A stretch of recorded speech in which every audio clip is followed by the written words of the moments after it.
Thank you, Chairman. Minister, there are thousands who depend on farming in Ireland, 6,000 farms in my own county of Clare. If this were a normal year, we would be expecting farm exports, dairy, meat, etc., to be netting 14 billion for this country, feeding a worldwide population of 40 million. That's where we would be aiming to be at.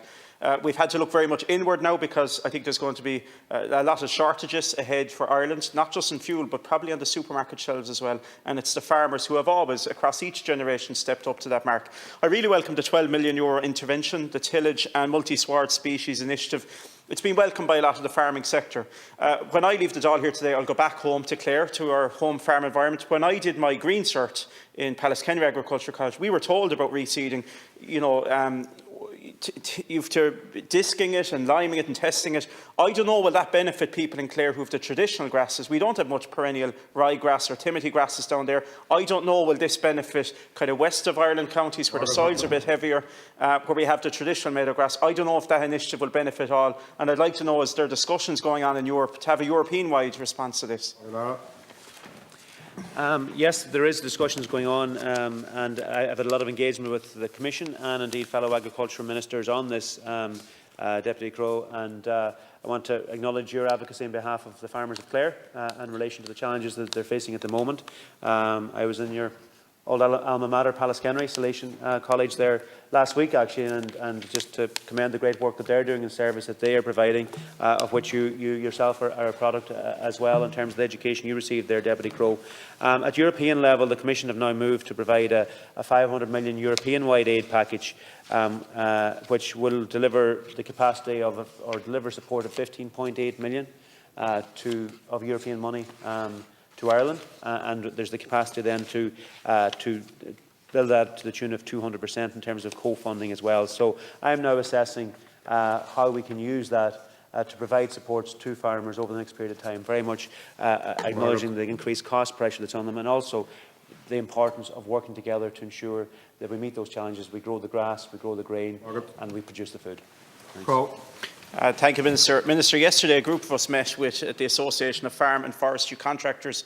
We met them in the AV room here across in LH 2000, and one of the requests they're making to your department and to government overall is that 200 million litres of green diesel will be ring-fenced for their sector to ensure that we do get a silage crop. It's now grass growth since St Patrick's Day up to around Halloween. It's now the growth is taken off. The earth is warming up. They want to know that they can have enough fuel at a reasonable price so that they can actually take this silage crop from the ground and harvest it and have it in the sheds. As I said, the Sward initiative, it's fabulous, and I think that's where every farmer wants to get to. It's not realistic, certainly where I'm from this year, to start disking out land and reseeding, but it is realistic to get a good silage crop, have it in the shed come November to be able to fodder the cattle. But if the costs are spiralling, if fuel is spiralling, the cost per bale is going to go through the roof. And I think a lot of farmers, particularly in the west of Ireland, are waiting to see what's going to happen with fuel and how that's going to affect the silage crop cost for summer 2022. Thanks, Deputy Crowe and Deputy Carthy. So listen, I'm fully assessing how we can spend that funding and the level of co-funding along with that.